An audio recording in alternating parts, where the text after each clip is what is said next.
ಸ್ನೇಹಿತರೆ ನಮಸ್ಕಾರ.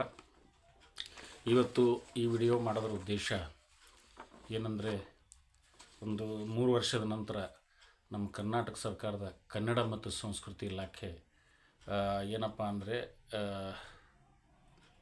ಒಂದು ಸಾಂಸ್ಕೃತಿಕ ಕಲಾ ಸಂಘ ಸಂಸ್ಥೆಗಳಿಗೆ ಸಹಾಯಧನವನ್ನು ಅಂದರೆ ಧನ ಸಹಾಯವನ್ನು ನೀಡತಕ್ಕಂಥ ಅನುದಾನವನ್ನು ನೀಡತಕ್ಕಂಥ ಒಂದು ವಾರ್ಷಿಕ ಕಾರ್ಯಕ್ರಮ ಒಂದು 3 ವರ್ಷದ ಹಿಂದೆ ಒಂದು 2-3 ವರ್ಷ ರೆಗ್ಯುಲರಾಗಿ ನಡೀತು.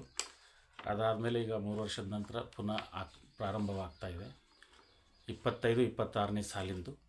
ಸೊ ನಾವೆಲ್ಲ ಅದಕ್ಕೆ ಅರ್ಜಿಗಳನ್ನು ಹಾಕ್ಕೊಂಡಿದ್ದೀವಿ. ತಮಗೆ ಗೊತ್ತಿದ್ದಂಗೆ ನಾನು ಪ್ರಭು ಲಿಂಕಿಗಣಿಗೆ, ಊರು ಕಲಬುರಗಿ ಜಿಲ್ಲೆ ಮತ್ತು ತಾಲೂಕಿನ ಅಷ್ಟಗ ಅಂತಕ್ಕಂಥ ಗ್ರಾಮ. ನಾನು ಕಳೆದ 25 ವರ್ಷದಿಂದ ಲೋಹಿಯಾ ಕಲಾ ತಂಡ ಅನ್ನುವ ನಾಟಕ ತಂಡವನ್ನು ನಡೆಸ್ಕೊಂಡು ಬರ್ತಾಯಿದ್ದೀನಿ. ಇದಕ್ಕಿಂತ ಮೊದಲು ಒಂದು ಸರ್ತಿ 2 ಸರ್ತಿಯನ್ನು ಸಹಾಯಧನವನ್ನು ಅಂದರೆ ಧನ ಸಹಾಯವನ್ನು ಇಲಾಖೆಯಿಂದ ಪಡೆದು ಕಾರ್ಯಕ್ರಮವನ್ನು ಕೂಡ ಮಾಡಿರ್ತೀನಿ. ಈಗ ಈ 25-26ನೇ ಸಾಲಿನಲ್ಲಿ ಒಂದು ಕಲಬುರಗಿಯಲ್ಲಿ ಕೆಲವೊಂದು ಸ್ವಲ್ಪ ಕಳೆದ ಬಾರಿ 2-3 ವರ್ಷದಿಂದ ಸ್ವಲ್ಪ ಅಂದಾಜುಂದಿ ನಡೀತಾ ಇತ್ತು. ಸೊ ಅದನ್ನು ನಿಯಂತ್ರಣ ಮಾಡಲಿಕ್ಕೆ ಇಲ್ಲಿನ ನಮ್ಮ ಜಿಲ್ಲಾ ಮಟ್ಟದ ಮೊದಲಿದ್ದ ಅಧಿಕಾರಿಗಳೆಲ್ಲ ವರ್ಗಾವಣೆಯಾಗಿ ಹೊಸ ಅಧಿಕಾರಿಗಳು ಬಂದಿದ್ದಾರೆ. ಒಂದು ಕೇಂದ್ರ ಕಚೇರಿಯಲ್ಲೂ ಕಲಬುರಗಿ ಬಗ್ಗೆ ಏನೋ ಒಂದು ಕಣ್ಣು ನಮ್ಮ ಮೇಲೆ ಇದ್ದಂಗಿದೆ. ಇಲ್ಲಿರ್ತಕ್ಕಂಥ ಅಧಿಕಾರಿಗಳಿಗೂ ಹೋದ ಸರಿ ಏನೋ ತಪ್ಪುಗಳಾಗಿದೆ ಅಂಥೇಳಿ ತಪ್ಪಿತಸ್ಥರನ್ನ ಎಲಿಮಿನೇಟ್ ಮಾಡೋ ಕೆಲಸಕ್ಕೆ ಒಂದು ಸ್ವಲ್ಪ ವೇಗವಾಗಿ ಇದು ಮಾಡ್ತಾಯಿದ್ದಾರೆ ಅಂತಲೂ ಕೂಡ ಹೇಳ್ಬೋದು. ಈ ವರ್ಷದಲ್ಲಿ ಧನ ಸಹಾಯದಲ್ಲಿ ಕೆಲವೊಂದು ಲೋಪದೋಷಗಳಾಗಿವೆ. ಮ್ಯಾಕ್ಸಿಮಮ್ ಒಂದು ಒಳ್ಳೆ ರೀತಿಯ ಆಯ್ಕೆ ಅಂತಲೂ ಕೂಡ ಹೇಳ್ಬೋದು. ಆದರೆ ಈ ಕೆಲವೊಂದು ಸಾಂಸ್ಕೃತಿಕವಲ್ಲದ ಸಾಂಸ್ಕೃತಿಕ ಸಂಘ ಸಂಸ್ಥೆಗಳ ಅಂಥೇಳಿ ಅರ್ಜಿಗಳನ್ನು ಹಾಕಲಿಕ್ಕೆ ಒಂದು ಪ್ರಯತ್ನವನ್ನು ಮಾಡಿರ್ತಕ್ಕಂಥದ್ದು ನೋಡ್ಬೋದು. ಆದರೆ ಇಲಾಖೆ ಮತ್ತೆ ಒಂದು ಸ್ವಲ್ಪ ಒಳ್ಳೆಯ ಕೆಲಸ ಮಾಡಿದೆ ಅಂತ ಹೇಳುವ ಒಂದು ಧೈರ್ಯ ನಾವು ಮಾಡಿದ್ರೂ ಕೂಡ ಕೆಲವೊಂದು ಲೋಪದೋಷಗಳು ಕಂಡು ಬರ್ತಾಯಿವೆ. ವಿಶೇಷವಾಗಿ ನಮ್ಮ ಬಗ್ಗೆ ನಾವು ಹೇಳಬೇಕಂದ್ರೆ, ನಾವು 25 ವರ್ಷದಿಂದ ಕಾರ್ಯಕ್ರಮವನ್ನು ಮಾಡ್ತಾಯಿದ್ದೀವಿ. ನಾಟಕಗಳು 25 ನಾಟಕಗಳನ್ನು ಮಾಡಿದ್ದೀವಿ. ಸ್ಟೇಜ್ ಪ್ರೊಸೀನಿಯಂ ನಾಟಕಗಳು 2000ಕ್ಕಿಂತ ಹೆಚ್ಚು ಬೀದಿ ನಾಟಕಗಳನ್ನು ಕಲಬುರಗಿ, ಬೀದರು ಮತ್ತು ಯಾದಗಿರಿ ಜಿಲ್ಲೆಗಳಲ್ಲಿ ಪ್ರತಿಯೊಂದು ಹಳ್ಳಿಗಳಿಗೆ ಭೇಟಿ ಕೊಟ್ಟು ಕಾರ್ಯಕ್ರಮವನ್ನು ಮಾಡಿರ್ತಕ್ಕಂಥದ್ದು. ಸೊ ಇಷ್ಟು ಒಂದು ವರ್ಷಕ್ಕೆ ಸರಾಸರಿ 150 ಬೀದಿ ನಾಟಕ ಕಾರ್ಯಕ್ರಮಗಳು, 1 ಅಥವಾ 2 ಸ್ಟೇಜ್ ನಾಟಕಗಳನ್ನು ಮಾಡ್ತಾನೆ ಬರ್ತಾಯಿದ್ದೀವಿ. ಮತ್ತು 4 ಪ್ರಶಸ್ತಿ ಕೂಡ ನಮಗೆ ಸಂಘಕ್ಕೆ ಬಂದಿದೆ. ಆಮೇಲೆ 2012ರಲ್ಲಿ ಒಂದು ನಾಟಕ ಶಾಲೆ ಪ್ರಾರಂಭಿಸುವ ಪ್ರಯತ್ನವನ್ನು ಕೂಡ ನಾನು ಅಷ್ಟಗ ಗ್ರಾಮದಲ್ಲಿ ಮಾಡಿದೆ. ಇಷ್ಟೆಲ್ಲ ಆದರೂ ಕೂಡ ನಾವು ಇಲಾಖೆಗೆ ಗೊತ್ತಿದೆ ನಮ್ಮಲ್ಲಿ ನಾಟಕ ತಂಡಗಳೆಷ್ಟು, ನಾಟಕ ಮಾಡೋರೆಷ್ಟು ಅಂತ ಎಲ್ಲ ಇಲಾಖೆ ಅಧಿಕಾರಿಗಳಿಗೆ ಗೊತ್ತಿದೆ. ಆದರೂ ನಮ್ಮ ತಂಡದ ಧನ ಸಹಾಯ ಆಯ್ಕೆಯಿಂದ ಕೈ ಬಿಟ್ಟಿರ್ತಕ್ಕಂಥದ್ದು ನಾನು ಹೋಗಿ ಭೇಟಿ ಆದಾಗ ಅಧಿಕಾರಿಗಳು ಯಾವುದೋ ಒಂದು ಫೋಟೋನೋ ಕಾಗದನೋ ಸಿಗಲಿಲ್ಲ ಅಂಥೇಳಿ ನಿಮ್ಮದು ಕೈ ಹೋಗಿರ್ಬೋದು ಅಂತ ಹೇಳಿದರು. ನಾನು ಕೇಳ್ತೀನಿ, ಹಂಗಿರ್ಬೋದು. ಮತ್ತು ಹೇಳ್ತಾರೆ, ಇಲ್ಲ ನಿಜವಾಗೂ ನೀವೆಲ್ಲ ಕೆಲಸ ಮಾಡೋರು, ನಮಗೆ ಗೊತ್ತಿದೆ, ನಮಗೂ ತುಂಬ ನೋವಾಯಿತು ಅಂತ ಕೂಡ ಹೇಳಿದರು. ಆಮೇಲೆ ಇನ್ನೊಂದು ಮಾತು ಹೇಳಿದರು, ಇಲ್ಲ ಕಲಬುರಗಿಯಲ್ಲಿ ಬಹಳ ಈ ಸಾಂಸ್ಕೃತಿಕವಲ್ಲದ ಕಲಾವಿದರು ಅಲ್ಲದ, ಸಾಹಿತಿಗಳು ಅಲ್ಲದ ಕಲೆ ಮತ್ತು ಸಾಂಸ್ಕೃತಿಕ ಫೀಲ್ಡಲ್ಲಿ ಆರ್ಗನೈಸರ್ ಆಗಿ ಕೆಲಸ ಮಾಡ್ತಕ್ಕಂಥವರಾದರೂ, ಸಂಘಟಕರಾಗಿ ಆದರೂ ಇರಬೇಕು. ಆ ಸಂಘಟನೆ ಕಲಾವಿದರು, ಸಾಹಿತಿಗಳು ಆಗಿರಬೇಕು. ಅದು ಏನೂ ಇಲ್ಲದೇ ಇರತಕ್ಕಂಥ ಸಂಘಟನೆಯವರು ಬೇರೆ ಬೇರೆ ರೀತಿ ಪ್ರಭಾವವನ್ನು ಬೀರಿ ಒಳಗೆ ಬಂದು ಅನುದಾನವನ್ನು ತೊಗೊಂಡು ಅದನ್ನು ಇದು ಮಾಡಿರ್ತಕ್ಕಂಥದ್ರ ಬಗ್ಗೆ ಹೇಳಿದರು. ಅವ್ರನ್ನ ನಾವು ಮಟ್ಟ ಹಾಕ್ತೀವಿ, ಇನ್ನೂ ಉಳ್ಕೊಂಡಿದ್ದಾರೆ ಅಂಥವ್ರು, ಇನ್ನು ಮುಂದಿನ ಸರಿ ಇನ್ನೂ ಮಟ್ಟ ಹಾಕ್ತೀವಿ ಅನ್ನೋ ಶಬ್ದನೂ ಕೂಡ ನಮ್ಗೆ ಅವರು ಹೇಳಿದರು. ಆ ಮಟ್ಟ ಹಾಕೋದು ಅವ್ರದ್ದೆಲ್ಲ ಕೇಳಿ ನಮ್ಗೆ ಖುಷಿ ಅನ್ನಿಸ್ತಾ ಇದೆ. ಆದರೆ ನಾವು ಅದೇನೋ ಅಂತಾರಲ್ಲ, ಯಾರ್ದೋ ತೊಡೆ ಮೇಲೆ ನೊಣ ಕುಂತಿತ್ತಂತ, ಆ ನೊಣ ಹೊಡೆಯೋಕ್ಕೆ ಜೋರಾಗಿ ನೊಣಕ್ಕೆ ಹೊಡೆಯೋಕ್ಕೆ ಹೋದ್ರಂತ ನೊಣ ತಪ್ಪಿಸ್ಕೊಳ್ತಂತ ಅಲ್ಲಿ ಯಾರು ತೊಡೆ ಇಟ್ಕೊಂಡು ಕುಂತಿದ್ರು ಅವ್ರ ತೊಡೆ ಮೇಲೆ ಇಟ್ಬಿತ್ತಂತ. ಇದು ಹಂಗಾಯ್ತು ನಮ್ಮ ಪರಿಸ್ಥಿತಿ. ಸಣ್ಣ ಪುಟ್ಟ ಲೋಪದೋಷಗಳು ಎಲ್ಲರ ಹತ್ರ ಆಗಬಹುದು. ಮತ್ತು ನಮ್ಮ ಕಲಬುರಗಿ ಜಿಲ್ಲೆಯಲ್ಲಿ ವಿಶೇಷವಾಗಿ 2-3 ಜನ ನನಗೆ ಗೊತ್ತಿದ್ದಂಗೆ ಆನ್ಲೈನ್ ಅರ್ಜಿಗಳನ್ನು ಹಾಕೋ ಪರಿಣಿತರಿದ್ದಾರೆ. ಒಂದು ಶ್ರೀಶೈಲ್ ಅವರು ಅನ್ಬೋದು, ಮೇಲ್ಕೇರಿ ಅವರು, ಆಮೇಲೆ ಮಹೇಂದ್ರ, ಈ 3 ಜನ ಪ್ರಸಿದ್ಧ ಅರ್ಜಿ ಹಾಕ್ತಕ್ಕಂಥ ಇಂಟರ್ನೆಟ್ನವರು. ಅದು ಬಿಟ್ಟು ನಾವು ಎಲ್ಲ ಕಡೆನೂ ಹಾಕ್ಕೋಬೋದು. ಆದರೆ ಅವ್ರು ಏನಾರು ಒಂದು ಕಾಗದ ಪತ್ರ ತಪ್ಪು ಮಾಡಿದರು ಅಂದರೆ ಅದರ ಶಿಕ್ಷಕ ಸಂಘದ ಮುಖ್ಯಸ್ಥರಿಗೆ ಇಡೀ ಸಂಘಕ್ಕೆ ಆಗಿರ್ತಕ್ಕಂಥ ನೋಡಿದ್ದೀವಿ. ಹಿಂದೂ ಆಗ್ತಾಯಿದೆ, ಇದರಲ್ಲೂ ಆಗಿದೆ. ಮತ್ತು ಈ ಸರ್ತಿ ಒಂದು ತಿಂಗಳಲ್ಲಿ 15 ದಿವಸ ಹೆಚ್ಚುವರಿ ಸಮಯ ಕೊಟ್ಟರು ಕೂಡ ನಮ್ಮ ಅರ್ಜಿಗಳಲ್ಲಿ ಲೋಪದೋಷ ಆಗಿದೆ. ಸರ್ವರ್ ಸಮಸ್ಯೆಯಿಂದ ಇನ್ನೇನೇನೋ ಸಮಸ್ಯೆಯಿಂದ ಭಾಳಷ್ಟು ಜನ ಕೊನೆ ಹಂತದಲ್ಲಿ ಅರ್ಜಿ ಹಾಕಲಿಕ್ಕೆ ಆಗದೆ ವಾಪಸ್ ದಾಖಲಾತಿ ಮನೆಗೆ ತಂದಿರೋದನ್ನು ಕೂಡ ನೋಡಿದ್ದೀವಿ. ಇದು ಎಲ್ಲನೂ ಅದಕ್ಕೆ ನಾವು ಏನು ಮನವಿ ಮಾಡ್ತಾಯಿದ್ದೀವಿ, ಮಾನ್ಯ ಕನ್ನಡ ಮತ್ತು ಸಂಸ್ಕೃತಿ ಇಲಾಖೆಯ ಮಾನ್ಯ ನಿರ್ದೇಶಕರಿಗೆ, ಮಾನ್ಯ ಸಚಿವರಾದ ಶಿವರಾಜ್ ತಂಗಡಗಿ ಸಾಹೇಬರಿಗೆ, ಮಾನ್ಯ ನಿರ್ದೇಶಕರು ಏನು ಕನ್ನಡ ಭವನ ಬೆಂಗಳೂರಲ್ಲಿದೆ ಅವರಿಗೆ, ನಮ್ಮ ಜಿಲ್ಲಾ ಮಟ್ಟದಲ್ಲಿರ್ತಕ್ಕಂಥ ಜಿಲ್ಲಾ ಉಪನಿರ್ದೇಶಕರಿಗೆ, ಆಮೇಲೆ ಜಂಟಿ ನಿರ್ದೇಶಕರಿಗೆ, ಏನು ನಮ್ಮ ಡಿವಿಷನ್ ಆಫೀಸರ್ ಬಸವರಾಜ್ ಹೂಗಾರ್ ಸಾಹೇಬ್ರು ಅಂತಿದ್ದಾರೆ ಅವ್ರಿಗೆ ನಾವು ಮನವಿ ಮಾಡ್ತಾಯಿದ್ದೀವಿ. ನೋಡ್ರಿ, ಮಾಡಿರಿ ಸರ್, ನಮಗೇನಿಲ್ಲ. ಆದರೆ ಮಾಡೋ ಕೆಲಸದಲ್ಲಿ ನಿಯಮಗಳು, ಕಾನೂನಿನ ಕಟ್ಟಳೆಗಳು ಮಾತ್ರ ವರ್ಕೌಟ್ ಆದರೆ ಅದರಲ್ಲಿ ಕಾಳಜಿ ಇರೋದಿಲ್ಲ, ಅದರಲ್ಲಿ ಒಂದು ಪ್ರೀತಿ ವಿಶ್ವಾಸ ಇರೋದಿಲ್ಲ. ಅದೊಂದು ಮೆಕ್ಯಾನಿಕಲ್ ಆದಂಥ ಒಂದು ಕ್ರಿಯೆ ಆಗ್ತದೆ. ಕಲೆ ಸಂಸ್ಕೃತಿಗೆ ಬಹುಶಃ ಅದು ಒಂದು ಸ್ವಲ್ಪ ವಿಚಾರ ಮಾಡಬೇಕಾದಂಥ ವಿಚಾರ.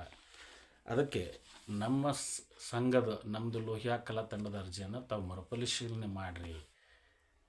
ಬೇಕಾದ ದಾಖಲಾತಿಗಳನ್ನು ನಾವು ಕೊಡಲಿಕ್ಕೆ ತಯಾರಿದ್ದೀವಿ. ಮತ್ತು ಅರ್ಹವಾಗಿರ್ತಕ್ಕಂಥ ಏನು ಅಪ್ಪಟ ಸಾಂಸ್ಕೃತಿಕ ಸಂಸ್ಥೆಗಳು ಇದ್ದಾರೆ ಅವ್ರನ್ನ ಬೇಕಾದ್ರೆ ಕರೆದು ನಿಮ್ಮ ದಾಖಲಾತಿ ತಪ್ಪಿರೋದು ಕೊಡ್ರಿ ಅಂತ ಕೇಳಿ ಬೇಕಾದ್ರೆ ಇನ್ನೊಂದು ಲಿಸ್ಟ್ ಮಾಡಿ ತಾವು ಸರ್ಕಾರಕ್ಕೆ, ಕೇಂದ್ರ ಕಚೇರಿಗೆ ಕಳಿಸಿ ನಮಗೆ ಅನುದಾನ ಕೊಡಿಸ್ತಕ್ಕಂಥ ಕೆಲಸವನ್ನು ತಾವು ಮಾಡಬೇಕು ಅಂತ ತಮ್ಮಲ್ಲಿ ಮನವಿಯನ್ನು ಮಾಡ್ತಾಯಿದ್ದೀವಿ.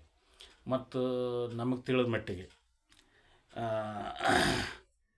ಈಗ ಅರ್ಜಿ ಹಾಕುವಲ್ಲಿ ಒಂದು ಸಮಸ್ಯೆ ನಾವು ನೋಡಿದ್ರೆ, ಅರ್ಜಿ ಒಬ್ಬೊಬ್ಬರು ಈಗ ಪರಿಣಿತರು, ನಾನು ಹೆಸರೇನು ಹೇಳಿದೆ, ಒಬ್ಬೊಬ್ಬರು 100 ಹತ್ರ ಅರ್ಜಿಗಳನ್ನು ಹಾಕಿದ್ದಾರೆ.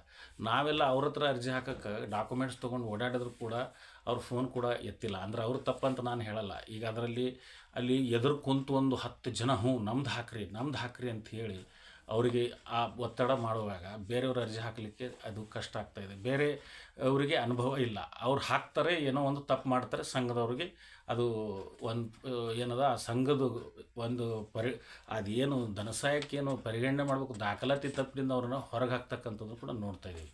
ಸೊ ಇದ್ರ ಬಗ್ಗೆ ಆಫ್ಲೈನ್ ನಾನು ಸರ್ಕಾರದಲ್ಲಿ ಕನ್ನಡ ಮತ್ತು ಸಂಸ್ಕೃತಿ ಇಲಾಖೆ ಸಚಿವರಲ್ಲಿ, ಮಾನ್ಯ ನಿರ್ದೇಶಕರಲ್ಲಿ, ಜಂಟಿ ನಿರ್ದೇಶಕರಲ್ಲಿ, ಉಪನಿರ್ದೇಶಕರಲ್ಲಿ, ಸಹಾಯಕ ನಿರ್ದೇಶಕರಲ್ಲಿ ಮತ್ತು ಆ ಸೆಲೆಕ್ಷನ್ ಜಿಲ್ಲಾ ಮಟ್ಟದಲ್ಲಿ ಇರ್ತಕ್ಕಂಥ ಸಮಿತಿಯ ಸದಸ್ಯರಲ್ಲಿ, ಅಕಾಡೆಮಿ ಅಧ್ಯಕ್ಷರು, ಸದಸ್ಯರು, ನಾಟಕ ಅಕಾಡೆಮಿ, ಸಾಹಿತ್ಯ ಅಕಾಡೆಮಿ, ಲಲಿತ ಕಲಾ ಅಕಾಡೆಮಿ, ಸುಮಾರು ನಮ್ಮ ಸಾಂಸ್ಕೃತಿಕ ಕ್ಷೇತ್ರದ ಏನು ದಿಗ್ಗಜರಿದ್ದಾರೆ ತಮಗೆಲ್ಲ ನಾವು ಮನವಿ ಮಾಡೋದು ಏನಂದರೆ, ಆನ್ಲೈನ್ ಅರ್ಜಿಗಳನ್ನು ತಗೊಳ್ರಿ. ಆನ್ಲೈನ್ ಅರ್ಜಿಗಳ ಜೊತೆಗೆ ಆನ್ಲೈನ್ ಅರ್ಜಿ ಕಡ್ಡಾಯವಾಗಿ ಹಾಕ್ಸ್ರಿ. ಆಫ್ಲೈನ್ 2 ಸೆಟ್ ಜೆರಾಕ್ಸ್, ಒಂದು ಸ್ಟೇಟ್ ಆಫೀಸಿಗೆ, ಒಂದು ಡಿಸ್ಟಿಕ್ ಆಫೀಸಿಗೆ ಕೊಡಲಿಕ್ಕೆ ಏನಪ್ಪ ಅಂದ್ರೆ ಅನುಮತಿಯನ್ನು ಮುಂದಿನ ದಿನದಲ್ಲಿ ಕೊಡ್ರಿ. ಯಾಕಂದರೆ ಆನ್ಲೈನಲ್ಲಿ ಲೋಪದೋಷ ಆಗ್ತಾ ಇರತಕ್ಕಂಥದ್ದು ನಾವು ನೋಡ್ತಾ ಇದ್ದೀವಿ. ಆವಾಗ ಅವ್ರು ಕೊಟ್ಟಿರೋ ಕಾಗದ ಹಿಂದೆ ಮುಂದೆ ಮಾಡಿ ಹಾಕಿದ್ರು, ಇಲ್ಲಿ ಎದುರು ಕುಂತವನಿಗೆ ಏನು ಗೊತ್ತಾಗೋದಿಲ್ಲ. ಅದರಲ್ಲಿ ಜಾನಪದ ಕಲಾವಿದರು, ಅನಕ್ಷರಸ್ಥರು ಜಾಸ್ತಿ ಆಗಿರ್ತಾರೆ. ಅವರಿಗರೆ ಏನು ಅಂತ ಗೊತ್ತೇ ಆಗೋದಿಲ್ಲ. ಅವ್ರಿಗಿನ್ನ ಇಲಾಖೆದವ್ರು ಹೋಲ್ಬಿಡಪ್ಪ, ಅವನಿಗೆ ಏನು ಗೊತ್ತಿಲ್ಲ ಅಂತ ಒಂದು ಕ್ಷಮ ಮಾಡ್ಬೋದು. ನಾವು ಓದಿ ಬರೋದವರಿಗೆ ಇವರಿಗೆಲ್ಲ ಗೊತ್ತದ, ಇವ್ರು ಯಾಕೆ ಹಿಂಗೆ ಮಾಡ್ತಾರೆ, ತೆಗೆದು ಹಾಕ್ರಿ ಅಂತ ಹೇಳಿ ಹಿಂಗೊಂದು ಭಾವನೆ ಬರ್ತದೆ. ಈಗ ಆನ್ಲೈನ್ ಅಂದ್ರೆ ಅದೊಂದು ಸಪ್ರೇಟ್ ಆದಂಥ ಏನು ಕಂಪ್ಯೂಟರ್ನಲ್ಲಿ ನಾವು ಯಾವ್ದಾರು ಡಾಕ್ಯುಮೆಂಟ್ಸ್ ಹಾಕಬೇಕು, ಬರಿಬೇಕು, ಓದಬೇಕು ಅಂದರೆ ಅದಕ್ಕೊಂದು ಸ್ವಲ್ಪ ಎಕ್ಸ್ಪರ್ಟಿಗೆ ಬೇಕಾಗ್ತದೆ. ಅದಕ್ಕೆ ದಯವಿಟ್ಟು ಆಫ್ಲೈನ್ಗೂ ಕೂಡ ಅವಕಾಶ ಕೊಡ್ರಿ. ಮತ್ತು ಈ ಸಾರ್ತಿ ಈ ಧನಸಹಾಯದಿಂದ ಹೊರಗುಳಿದವ್ರು ಏನಿದ್ದಾರೆ, ಧನಸಹಾಯದಿಂದ ಹೊರಗುಳಿದವ್ರಿಗೆ, ಅಪ್ಪಟ ಸಾಂಸ್ಕೃತಿಕ ಕೆಲಸಗಳನ್ನು ಮಾಡೋರಿಗೆ, ದಾಖಲಾತಿ ತೊಂದರೆ ಆಗಿರ್ತಕ್ಕಂಥವ್ರಿಗೆ ಕರೆದು ತಾವು ಮಾತಾಡಿಸ್ರಿ. ಅವ್ರು ನಿಮ್ಮ ಹತ್ರ ಬಂದ್ರೆ ಅವರು ಕಾಗದ ಪತ್ರ ತೊಗೊಂಡು ಚೆಕ್ ಮಾಡಿರಿ. ಸರಿ ಇದ್ರೆ ಇನ್ನೊಂದು ಏನಪ್ಪ ಅಂದ್ರೆ, ತಾವು ಏನು ಜಿಲ್ಲಾ ಸಮಿತಿದವ್ರಿದ್ರೆ ಮೀಟಿಂಗ್ ಮಾಡಿ ಅದಕ್ಕೊಂದು ನಿರ್ಣಯ ರೆಸಲ್ಯೂಷನ್ ಮಾಡಿ, ಇವು ಎಲಿಜಿಬಲ್ ಅದಾವ, ಅವರು ಕೊಡಲು ತಪ್ಪ್ಯದ, ನಾವು ಏನದ ಇದನ್ನು ಪರಿಗಣನೆ ಮಾಡಿರಿ ಅಂಥೇಳಿ ನೀವು ಬೇಕಾದ್ರೆ ಹೆಡ್ ಆಫೀಸ್ಗೆ ಹಾಕಿ ಅನುದಾನ ಬರ್ತಕ್ಕಂಥ ವ್ಯವಸ್ಥೆಯನ್ನು ಮಾಡಿಕೊಡ್ರಿ. ನಮ್ಮದು ಮನವಿ. ಇನ್ನು ಜನರಲ್ಲಾಗಿ ಈ ಧನಸಹಾಯ ಮತ್ತು ಇದಕ್ಕೆ ಸಂಬಂಧಪಟ್ಟಂಗೆ ಇನ್ನೊಂದು 2-3 ವಿಷಯಗಳನ್ನು ತಮ್ಮ ಗಮನಕ್ಕೆ ತರಕ್ಕೆ ಬಯಸ್ತೀನಿ. ಈ ಧನಸಹಾಯ ಅಂತ ಅಲ್ಲ, ಇಡೀ ಸಂಸ್ಕೃತಿ ಇಲಾಖೆಯಲ್ಲಿ ಏನು ಪ್ರಾಧಿಕಾರ, ಅಕಾಡೆಮಿ, ಹಲವಾರು ರೀತಿ ಏನು ಸಂಸ್ಥೆಗಳು ಅದಾವೆ, ಅಂಗಸಂಸ್ಥೆಗಳು, ಕನ್ನಡ ಮತ್ತು ಸಂಸ್ಕೃತಿ ಇಲಾಖೆ ಅನುದಾನದಿಂದ ನಡೀತಕ್ಕಂಥವು. ಅದಕ್ಕೆ ಮೂಲ ಸಂಸ್ಥೆ ಕನ್ನಡ ಮತ್ತು ಸಂಸ್ಕೃತಿ ಇಲ್ಲ. ಉದಾಹರಣೆ ಅಕಾಡೆಮಿ, ಯಾವುದು ನಾಟಕ ಅಕಾಡೆಮಿ, ಸಾಹಿತ್ಯ ಅಕಾಡೆಮಿ, ಶಿಲ್ಪಕಲಾ ಅಕಾಡೆಮಿ, ಮತ್ತೇನಪ್ಪ ಅಂದ್ರೆ ಬಯಲಾಟ ಅಕಾಡೆಮಿ, ಇಂಥವು ಜಾನಪದ ಅಕಾಡೆಮಿ. ಇದಕ್ಕೆಲ್ಲ ಏನಪ್ಪ ಅಂದರೆ ಇವಕ್ಕೆಲ್ಲ ನೇಮಕಾತಿ ಮಾಡಲಿಕ್ಕೆ ಸುಪ್ರೀಂ ಕೋರ್ಟ್ನಲ್ಲಿ ಜಡ್ಜ್ಗಳ ನೇಮಕ ಮಾಡಲಿಕ್ಕೆ ಕೊಲೆಜಿಯಂ ಅಂತ ಒಂದು ಟೀಮ್ ಇದೆ. ನಮ್ಮಲ್ಲಿ ಸಾಂಸ್ಕೃತಿಕ ನೀತಿ ಸಮಿತಿ ಅಂಥೇಳಿ ಡಾಕ್ಟರ್ ಬರಗೂರು ರಾಮಚಂದ್ರಪ್ಪನವರು ಒಂದು ಸಮಿತಿಯನ್ನು ಮಾಡಿದ್ದಾರೆ. ಅಂದರೆ ಈ ಸರ್ಕಾರ, ಇದೇ ಸಿದ್ದರಾಮಯ್ಯ ಸರ್ಕಾರನೇ ಒಮ್ಮೆ ನೇಮಕ ಮಾಡಿ ಒಂದು ಸರಿ ವರದಿ ಮಾಡಿಸಿದೆ. ಆ ವರದಿ ಸರ್ಕಾರದಲ್ಲಿ ಬಿದ್ದಿದೆ.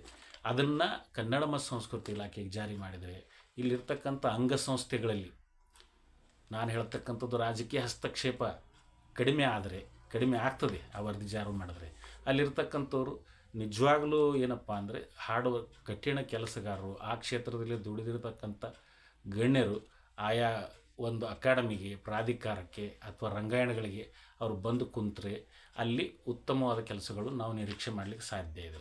ಯಾಕಂದರೆ ಒಬ್ಬ ಸರಿಯಾದ ವ್ಯಕ್ತಿ ಆ ಮುಖ್ಯಸ್ಥರ ಸ್ಥಾನದಲ್ಲಿ ಬಂದಾಗ ಆ ಸರಿಯಾದ ಕೆಲಸಗಳಿಲ್ಲ ಆಗ್ತಾಯಿದೆ. ಇವತ್ತು ನಾವು ಹೆಚ್ಚು ಕೆಲವೊಂದು ನೋಡ್ತಾ ಇದ್ದೀವಿ, ಎಲ್ಲೋ ಒಂದು ಕಡೆ ಲೋಪದೋಷಗಳು ಆಗ್ತಾ ಇದೆ.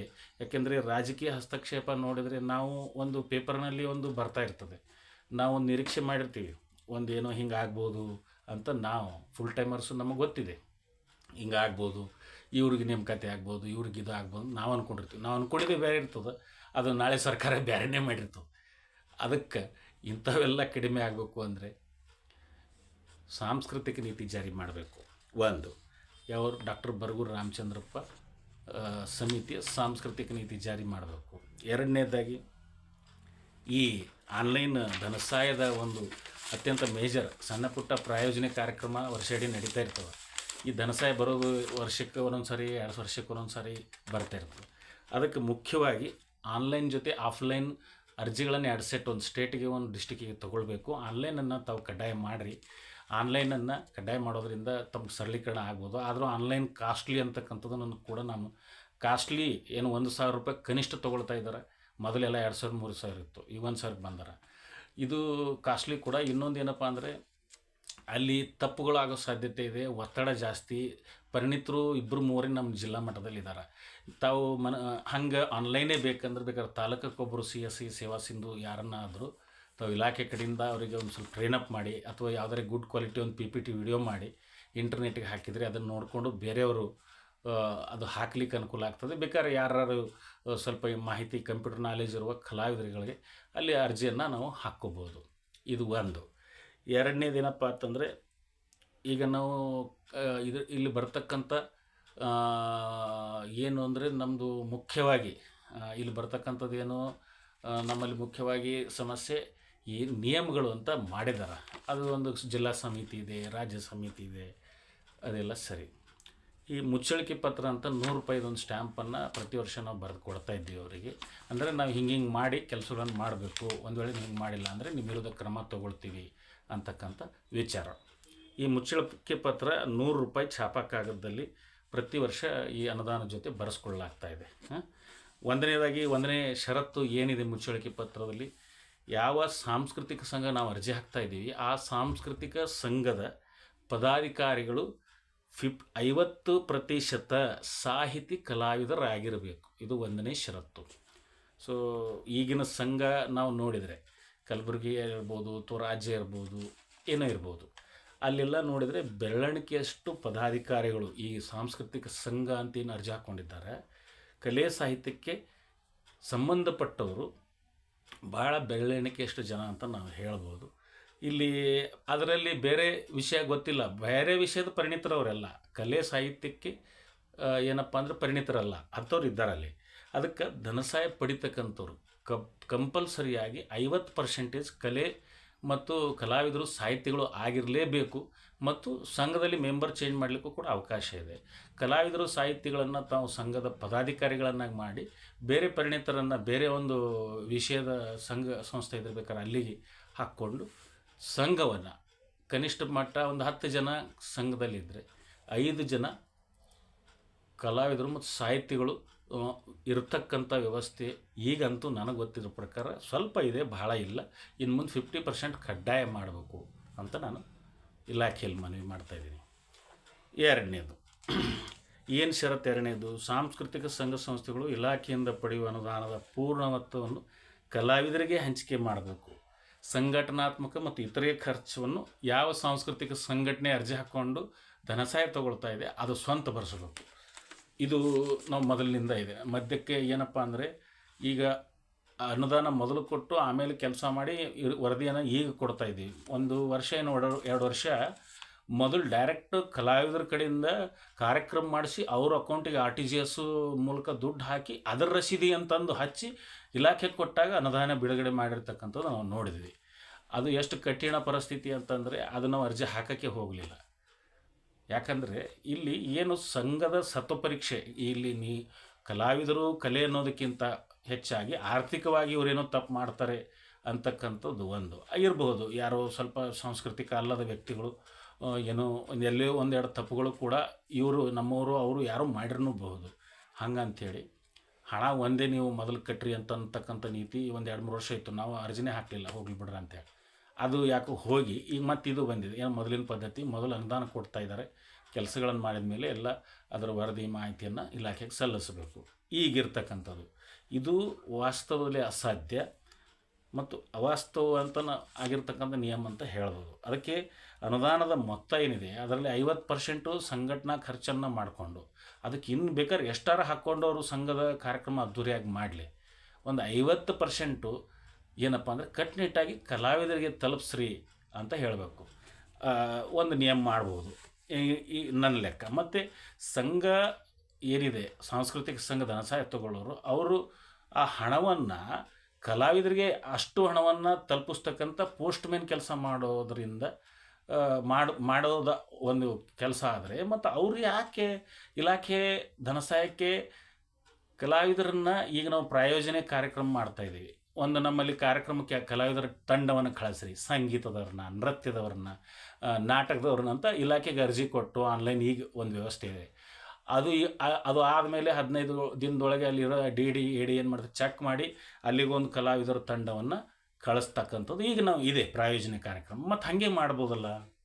ಈ ಧನಸಹಾಯ ಕಾರ್ಯಕ್ರಮವನ್ನು ಕಲಾವಿದರಿಗೆ ಸೀಮಿತವಾಗಿ ಒಂದು ಸೆಲೆಕ್ಷನ್ ಮಾಡಿ ಇಟ್ಟು, ಅದೇ ಸಾಂಸ್ಕೃತಿಕ ಸಂಘ ಸಂಸ್ಥೆಯವರು ಅವ್ರು ಏನೋ ಒಂದು ಟೈಮ್ ಟೇಬಲ್ ಚಾರ್ಟ್ ಮಾಡ್ತಾರೆ. ಅವರು ಮಾಡಿದಾಗ ಕಲಾವಿದರನ್ನ ಫುಲ್ ಪೇಮೆಂಟ್ ಇಲಾಖೆನೇ ಕಲಾವಿದರಿಗೆ ಮಾಡಿ, ಆ ಯಾವ ಸಂಘ ಸಂಸ್ಥೆ ಸಾಂಸ್ಕೃತಿಕ ಸಂಘ ಸಂಸ್ಥೆಯವರು ಎಲ್ಲಿ ಕಾರ್ಯಕ್ರಮ ಮಾಡ್ತಾರೆ, ಆ ಜಿಲ್ಲಾದವರು ಬೇರೆ ಜಿಲ್ಲಾದವರು ಅವ್ರಿಗೆ ಯಾವ ಥರದ ಬೇಡಿಕೆ ಇದೆ ಅಲ್ಲಿಗೆ ಕಳಿಸ್ಬೋದಲ್ಲ ಅಂತ ಅಂದರೆ, ಈಗ ಸಂಘ ಸಂಸ್ಥೆಯವರು ಕೈಯಲ್ಲಿ ಹಣ ಕೊಟ್ಟು ನೀವು ಅವರಿಗೆ ಪೋಸ್ಟ್ಮ್ಯಾನ್ಗಳ ಕೆಲಸ ಮಾಡೋದಕ್ಕಿಂತ ಮುಂಚೆ ಆ ಸಂಘ ಸಂಸ್ಥೆಯವರೇ ಆ ಕಲಾವಿದರ ಒಂದು ಮಾಹಿತಿ ದಾಖಲಾತಿಯನ್ನು ಬೇಕಾದ್ರೆ ತಗೊಳ್ರಿ. ಇಲ್ಲ ನೀವು ಇಲಾಖೆಯಿಂದಲೇ ಇರ್ತಕ್ಕಂಥ ದತ್ತಾಂಶವನ್ನು ಸಂಗ್ರಹ ಮಾಡಿ ಮಾಡ್ಬೋದು. ಬಟ್ ಇದು ಎಲ್ಲೋ ಒಂದು ಕಡೆ ಬರೀ ತಾಂತ್ರಿಕವಾಗಿ RTGS ಚೆಕ್ ಕೊಟ್ಟಿದ್ದು, ಫಾರ್ಮ್ಸು, ಡಾಕ್ಯುಮೆಂಟ್ಸ್ ಇಟ್ಕೊಂಡ್ಬಿಟ್ರೆ ಫಿಟ್ ಇವ್ರು ಪೇಮೆಂಟ್ ಮಾಡಿದರು ಅಂತಕ್ಕಂಥದ್ದು ಬರೀ ಆರ್ಥಿಕವಾದ ಒಂದು ಮನಸ್ಥಿತಿ.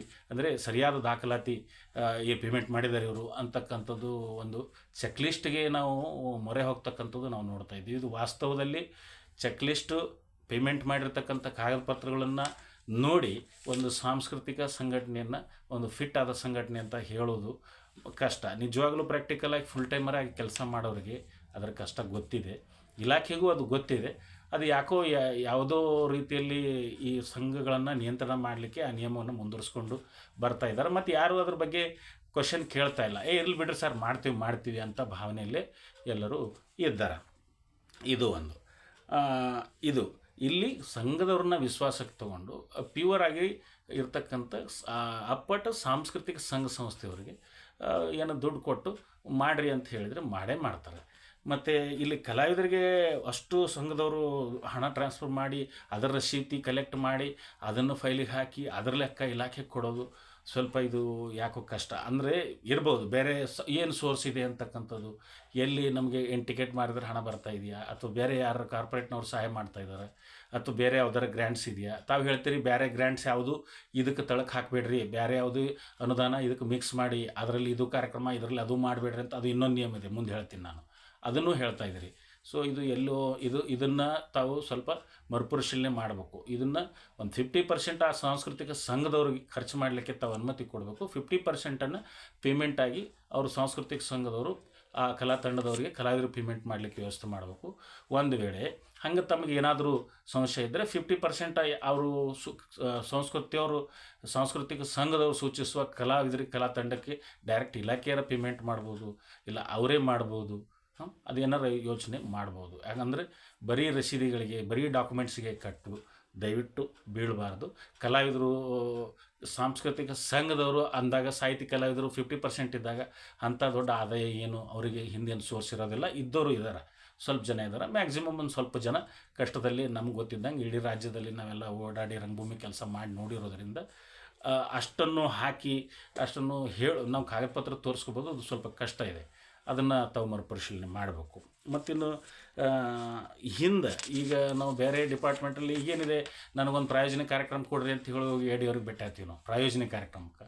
ಆಯ್ತು ರೀ ನೋಡೋಣ, ಬಜೆಟ್ ಬಂದಾಗ ಬರ್ರಿ ಅಂತ ಕರೀತಾರೆ. ಇನ್ಯಾರೋ ನಮ್ಮ ಊರಲ್ಲೇ ಜಾತ್ರೆ ಇದೆ ಬರ್ರಿ ನಮಗೊಂದು ಕಾರ್ಯಕ್ರಮ ಕೊಡ್ರಿ ಅಂತ ಒಂದು ಆನ್ಲೈನ್ ಅರ್ಜಿ ಹಾಕೊಂಡು ಬರ್ತಾರೆ. ಇವ್ರು ವೇಟ್ ಮಾಡೋರಿಗೆ ಅವ್ರಿಗೊಂದು ಕಾರ್ಯಕ್ರಮ ಜೊತೆ ಮಾಡಿರಿ ಮಾಡ್ಕೊಂಡು ಬರ್ರಿ ಅಂತ ಒಬ್ಬರಿಗೋ ಕಳಿಸ್ತಾರೆ. ಅದು ಈಗ ನಡೀತಾ ಇದೆ. ಮೊದಲು ವಿಶ್ವಕುಮಾರ್ ಅವರಿದ್ದಾಗ ಎಂಪ್ಯಾನಲ್ ಅಂಥೇಳಿ ಸಂದರ್ಶನ ಮಾಡಿ ಒಂದು ಲಿಸ್ಟ್ ಮಾಡಿದರು. ಆಮೇಲೆ ಯಾರು ಜನಪದದವರು, ಯಾರು ನಾಟಕದವರು, ಯಾರು ನೃತ್ಯದವರು, ಯಾರು ಹೀಗೆಲ್ಲ ಒಂದು ಲಿಸ್ಟ್ ಮಾಡಿ ಅಲ್ಲಿ ಇರ್ತಕ್ಕಂಥ ಅನುದಾನ ಸೀರಿಯಲ್ ಪ್ರಕಾರ ಅವ್ರಿಗೊಂದು ಇದು ಮಾಡಿ ಎಲ್ಲೆಲ್ಲಿ ಕಾರ್ಯಕ್ರಮ ಅವರು ತಿಂಗಳ ಸ್ವಂತ ಇಲಾಖೆಯಿಂದ ಕೊಡೋದು, ಬೇರೆ ಯಾರು ಡಿಮ್ಯಾಂಡ್ ಬಂದ್ರೆ ಕೊಡ್ತಕ್ಕಂಥ ಕಾರ್ಯಕ್ರಮ ಮಾಡ್ತಾಯಿದ್ರು. ಸೊ ಅದು ಮಾಡ್ಬೋದು. ಈಗೇನಾಗ್ತದೆ, ಹೋದವರೇ ಹೋಗ್ತಾ ಇದ್ದಾರೆ, ಹಿಂದಿನವ್ರಿಗೆ ಗೊತ್ತೇ ಆಗೋದಿಲ್ಲ. ಅವ್ರು ಇನ್ನೊಮ್ಮೆ ಹೋಗಿ ಕೇಳೋದೇನು ಬರೋ ಬಜೆಟ್ ಬಂದಿಲ್ಲ ಅಂತ ಹೇಳ್ತಾರೆ, ಇಲ್ಲ ಬಜೆಟ್ ಖಾಲಿ ಐತಂತೂ ಹೇಳೋದನ್ನು ಕೂಡ ನಾವು ನೋಡ್ತಾ ಇದ್ದೀವಿ. ಬಜೆಟು ಲಿಮಿಟ್ ಕೂಡ ಲಿಮಿಟೇಷನ್ ಆಫ್ ಫಂಡ್ಸ್ನು ಇರ್ಬೋದು. ಅದಕ್ಕೊಂದು ಎಂಪ್ಯಾನಲ್ಮೆಂಟ್ ಏನು ವಿಶ್ವಕುಮಾರ್ ಸಾಹೇಬರು ಮಾಡಿದರು, ಅದ್ರ ಬಗ್ಗೆ ಕೂಡ ಏನಪ್ಪ ಅಂದ್ರೆ ಕ್ರಮ ತಗೊಳ್ಬೇಕು ಅಂತ ನಾವು ವಿನಂತಿ ಮಾಡ್ತೀವಿ. ಇನ್ನೊಂದು ಏನಪ್ಪ ಅಂದರೆ 3ನೇ ಷರತ್ತು, ಒಂದು ಸಂಘದ ಪದಾಧಿಕಾರಿಗಳು ಬೇರೆ ಸಂಘದಲ್ಲಿ ಪದಾಧಿಕಾರಿಗಳು ಆಗಿರಬಾರ್ದು, ಅಧ್ಯಕ್ಷ ಕಾರ್ಯದರ್ಶಿ ಆಗಿರುವುದಿಲ್ಲ ಅಂಥೇಳಿ ಅಲ್ಲಿ ಸ್ಟ್ಯಾಂಪ್ ಪೇಪರಿಗೆ ಸಹಿ ಮಾಡಬೇಕು. ಇದು ಆಧಾರ್ ಕಾರ್ಡ್ ನಂಬರು ಈಗ ಸಾಫ್ಟ್ವೇರ್ ಬಂದಿದೆ, ಅದಕ್ಕೆ ಹಾಕಿ ಟ್ಯಾಲಿ ಮಾಡ್ಬೋದು. ಇಲ್ಲಿ ಕೂಡ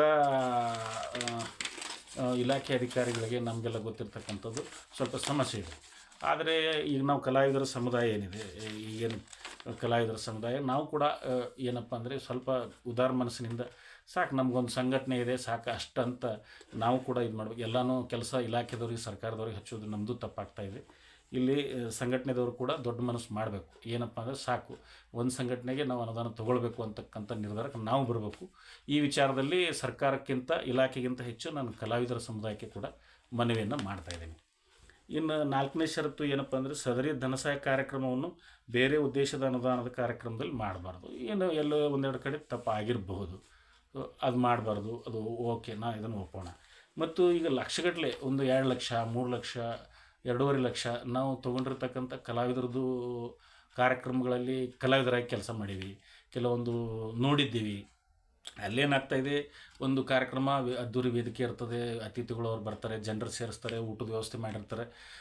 ಒಂದು 2-3 ಗಂಟೆ ಕಾರ್ಯಕ್ರಮ ಚಾಲೂ ಆಗಿಬಿಟ್ರೆ ಬೆಳಗ್ಗೆನೋ ಸಂಜೆನೋ ಒಂದು 2-3 ಗಂಟೆದಲ್ಲಿ ಒಂದು 5-6-8 ತಂಡಗಳು ಕಾರ್ಯಕ್ರಮ ಅದ್ಧೂರಿಯಾಗಿ ಒಂದು 5-6-8 ತಂಡಗಳು 2.5 ಲಕ್ಷ ತಂಡ ಇದ್ದರೆ ಒಂದು 8-10 ತಂಡಗಳು ದನದಂದು ಬರೋದು, ಕಾರ್ಯಕ್ರಮ ಕೊಡೋದು.